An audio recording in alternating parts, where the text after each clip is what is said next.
Hello guys আজ থেকে এই চ্যানেলে আমার সব রকম ধরনের ভিডিও আসবে। আমি যা করব সেটাই তোমাদের দেখাবো। তো আজকে যেটা দেখতে পাচ্ছ আমার যে কেটিএম এর হ্যান্ডেলটা, তো এটা আমি চেঞ্জ করে স্টকটা লাগাবো। তো এবার সবাই বলবে যে কেটিএম এর হ্যান্ডেল ছেড়ে তুমি স্টকটা কেন লাগাবে, যেখানে কেটিএম এর ভালো ফিডব্যাক দেয়।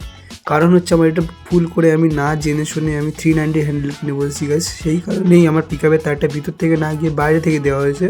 আর এই বাইরে থেকে দেওয়ার কারণে আমার বডিতে পিক আপের তারটা লেগে পুরো ড্যামেজ হয়ে যাচ্ছে কালার। আর আমি ভাবতাম 200, 390, 250 সব একই হ্যান্ডেল বার হয়, কিন্তু না গাইস, পরবর্তীকালে রিসার্চ করে সবার কাছ থেকে জেনে শুনে বন্ধুদের কাছ থেকে যে 390 হ্যান্ডেলটা বড় হয় 250 আর 200-এর তুলনায়। সেই কারণে এইটা খুলে আমি স্টকটা লাগাবো, তারপরে আমি 200-এর হ্যান্ডেলটা কিনবো, কিনার লাগাবো, সেই ভিডিও তোমাদের কাছে শেয়ার করবো। গাইস তোমরাও মেক শিওর যখন কিনবে তখন দেখে কিনবে যেটা 200-এর হ্যান্ডেল যেনই হয়, নাহলে কিন্তু অনেক সমস্যা দেখা যাবে। যেরকম আমরা দেখতে পাচ্ছি অনেক সমস্যা দেখা দিচ্ছে। তো আমি চলে এসেছি বিক্রমদার কাছে। তো বিক্রমদা এখন আমার হ্যান্ডেল বারটা খুলে আবার স্টকটা লাগাবে। তো চলো তোমরা তখন দেখতে থাকো।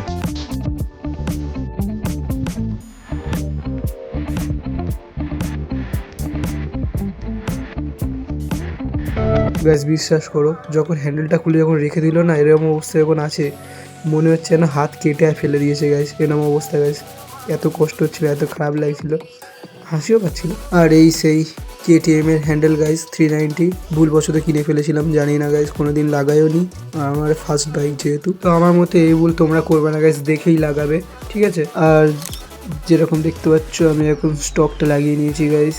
তো সে আগের মতো ফিলিংস লাগছে, যেন মনে হচ্ছে যখন চালাচ্ছিলাম যেন মনে হচ্ছে আমার হ্যান্ডেলটা যেন ছোটো করে দিয়েছে গাইস।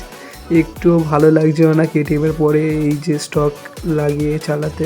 একবার গাইস কেটিএম এর হ্যান্ডেল বার ইউজ করলে আর স্টক চালাতে ইচ্ছা করে না গাইস, একটু ভালো লাগবে না গাইস, খুব বাজে এক্সপিরিয়েন্স গাইস, কি বলবো। তো চলো এখনের জন্য এরকমই রাখতে হবে, কিছু করার নেই গাইস, যতক্ষণ না আমি 200-এর হ্যান্ডেলটা কিনছি। তো গাইস আমি অনেকদিন পরে ভিডিও বানাচ্ছি গাইস, তাই জন্য বাইরে ফের ক্যামেরা বার করে ভিডিও করতে আমার একটু অকওয়ার্ডই লাগছিল।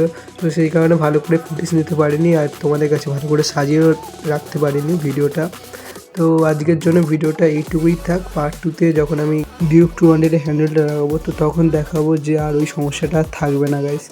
তো মেক শিওর যখন দেখে কিনবে তো গাইস 200-এর হ্যান্ডেল বারটাই কিনবে গাইস, 390-র দিকে যাবে না, অনেক সমস্যা আসবে গাইস। তো চলো গাইস আজকের জন্য ভিডিওটা এতটুকুই থাক। পার্ট 2-তে ভালো করে ভিডিও দেওয়ার চেষ্টা করবো গাইস, আর লাইক অ্যান্ড সাবস্ক্রাইব করতে ভুলবো না একটু।